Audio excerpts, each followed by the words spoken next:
CCTV hot news നിങ്ങൾക്കായി സമർപ്പിക്കുന്നത് Powerguard solar system Koonamuchi. നമസ്കാരം, CCTV ഹോട്ട് ന്യൂസിലേക്ക് സ്വാഗതം. കലാപൂരത്തിന്റെ വിസ്മയ കാഴ്ചകളൊരുക്കി കുന്നംകുളത്ത് ഇന്റർപോളി കലോത്സവം തുടരുന്നു. രണ്ടാം ദിന മത്സരങ്ങൾ പുരോഗമിക്കുമ്പോൾ തൃപ്രയാർ ശ്രീരാമ പോളിടെക്നിക് കോളേജാണ് പോയിന്റ് നിലയിൽ മുന്നിൽ. 87 പോയിന്റാണ് ശ്രീരാമ പോളിടെക്നിക് സ്വന്തമാക്കിയത്. 81 പോയിന്റുമായി കൊട്ടിയം ശ്രീനാരായണ പോളിടെക്നിക്, 64 പോയിന്റുമായി പാലക്കാട് ഗവൺമെന്റ് പോളിടെക്നിക് എന്നീ കോളേജുകൾ തൊട്ടുപിന്നിലുണ്ട്. ഇസ്രായേൽ വംശഹത്യയോട് പൊരുതുന്ന ഫലസ്തീൻ ജനതയ്ക്ക് ഐക്യദാർഢ്യം പ്രഖ്യാപിച്ച് ഇന്റർപോളി കലോത്സവത്തിന്റെ വേദികൾ. റഫ എന്ന പേരിൽ നടക്കുന്ന കലാമേളയിൽ 5 പ്രധാന വേദികളുടെ പേരുകളും അവിഭക്ത ഫലസ്തീനിലെ വിവിധ നഗരങ്ങളുടേതാണ്. തലസ്ഥാന നഗരിയിൽ നിന്നും കുന്നംകുളത്തെത്തി ഭരതനാട്യത്തിൽ 1ാം സ്ഥാനം നേടിയതിന്റെ സന്തോഷത്തിലാണ് വട്ടിയൂർക്കാവ് സെൻട്രൽ പോളി വിദ്യാർത്ഥിനി മധുരിമ MS. കുന്നംകുളത്തു നടക്കുന്ന സംസ്ഥാന ഇന്റർപോളി കലോത്സവത്തിൽ മൃദംഗത്തിൽ 1ാം സ്ഥാനം നേടി സ്വാതിലക്ഷ്മി. CCTVയുടെ പാലയൂർ ഐനെറ്റ് കേബിൾ നെറ്റ്വർക്ക് ഉടമ ചിദംബരനാഥിന്റെ മകളായ സ്വാതി നെടുപുഴ ഗവൺമെന്റ് പോളിടെക്നിക്കിലെ 2ാം വർഷ കമ്പ്യൂട്ടർ എഞ്ചിനീയറിംഗ് വിദ്യാർത്ഥിനിയാണ്.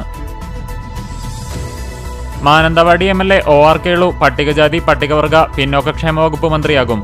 ഈ വകുപ്പുകൾ കൈകാര്യം ചെയ്തിരുന്ന K രാധാകൃഷ്ണൻ ആലത്തൂർ ലോക്സഭാ മണ്ഡലത്തിൽ മത്സരിച്ച് വിജയിച്ചതോടെയാണ് മന്ത്രിപദം OR കേളു MLAയിലേക്ക് എത്തിയത്. കുവൈത്തിൽ കെട്ടിടത്തിൽ തീപിടുത്തമുണ്ടായതിനെ തുടർന്ന് കൊല്ലപ്പെട്ട പാലയൂർ സ്വദേശി ബിനോയ് തോമസിനെ വീട് വെച്ചു നൽകുവാൻ ചാവക്കാട് നഗരസഭ കൗൺസിൽ തീരുമാനം. ഇന്നു രാവിലെ ചേർന്ന പ്രത്യേക കൗൺസിൽ യോഗമാണ് ഇക്കാര്യത്തിൽ തീരുമാനമെടുത്തത്. സംസ്ഥാനത്ത് കുതിച്ചുയരുന്ന നിത്യോപയോഗ സാധനങ്ങളുടെ വിലയിൽ പൊറുതിമുട്ടി പൊതുജനം. പല വ്യഞ്ജന വസ്തുക്കൾക്കും പച്ചക്കറികൾക്കുമൊപ്പം ധാന്യവർഗ്ഗങ്ങളുടെ വിലയും കുതിച്ചുയരുകയാണ്. വേലൂർ പഞ്ചായത്തിനു കീഴിൽ പ്രവർത്തിക്കുന്ന തളിർ ബഡ്സ് റീഹാബിലിറ്റേഷൻ സെന്ററിൽ പേപ്പർ ബാഗ് നിർമ്മാണ പരിശീലനത്തിന്റെ ഉദ്ഘാടനവും വായനാ ദിനാചരണവും നടന്നു. ചൂണ്ടലിൽ സ്കൂട്ടർ നിയന്ത്രണം വിട്ടുമറിഞ്ഞ് യുവതിക്ക് പരിക്ക്. കല്ലഴിക്കുന്ന് സ്വദേശിനി കണ്ണത്തുപറമ്പിൽ വീട്ടിൽ അജിതയ്ക്കാണ് പരിക്കേറ്റത്. തൃശൂർ ജില്ലാ പഞ്ചായത്തിന്റെ നേതൃത്വത്തിൽ കുന്നംകുളം വിദ്യാഭ്യാസ ഉപജില്ലയുടെ കീഴിൽ വരുന്ന 20 വിദ്യാലയങ്ങളിലെ SSLC+2 പരീക്ഷയിൽ എല്ലാ വിഷയത്തിലും A+ നേടിയ മുഴുവൻ വിദ്യാർത്ഥികളെയും ഉപഹാരം നൽകി അനുമോദിച്ചു. മികവുറ്റ മാലിന്യ സംസ്കരണം പഠിക്കുന്നതിനായി പെരുമാട്ടി ഗ്രാമപഞ്ചായത്ത് ഉദ്യോഗസ്ഥരും ഹരിതകർമ്മ സേനാംഗങ്ങളും കുന്നംകുളം നഗരസഭയിലെത്തി. കണ്ടാണശ്ശേരി ഗ്രാമപഞ്ചായത്ത് കുടുംബാരോഗ്യ കേന്ദ്രത്തിന്റെ നേതൃത്വത്തിൽ മലമ്പനി മാസാചരണത്തിന്റെ ഭാഗമായി ബോധവൽക്കരണ സെമിനാർ സംഘടിപ്പിച്ചു. പുന്നയൂർകുളം സാഹിത്യ സമിതിയുടെ നേതൃത്വത്തിൽ അശോകൻ നാലപ്പാട്ട് സ്മാരക അവാർഡ് T ഐശ്വര്യയ്ക്ക് സമർപ്പിച്ചു. യുദ്ധഭൂമിയിൽ അടിയന്തര രക്ഷാപ്രവർത്തനത്തിനുതകുന്ന സ്ട്രെച്ചർ എന്ന ആശയവുമായി അക്കിക്കാവ് റോയൽ എഞ്ചിനീയറിംഗ് കോളേജ് വിദ്യാർത്ഥികൾ. കുന്നംകുളം സെന്റ് മേരീസ് ഗേൾസ് ഹൈസ്കൂളിൽ മെറിറ്റ് ഡേ ആഘോഷിച്ചു. നഗരസഭാ ചെയർപേഴ്സൺ സീതാ രവീന്ദ്രൻ ഉദ്ഘാടനം ചെയ്തു.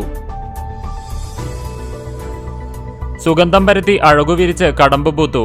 ആറ്റത്ര ഇടമന കളത്തിൽ രാമകൃഷ്ണ ബാബുവിന്റെ വീട്ടുമുറ്റത്താണ് കടമ്പ് പൂത്തുനിൽക്കുന്നത്. മന്നലാങ്കുന്ന് ഗവൺമെന്റ് ഫിഷറീസ് UP സ്കൂളിലെ നവീകരിച്ച ലൈബ്രറി പുസ്തകക്കൂട് പൊന്നിയൂർ പഞ്ചായത്ത് പ്രസിഡന്റ് TV സുരേന്ദ്രൻ ഉദ്ഘാടനം ചെയ്തു.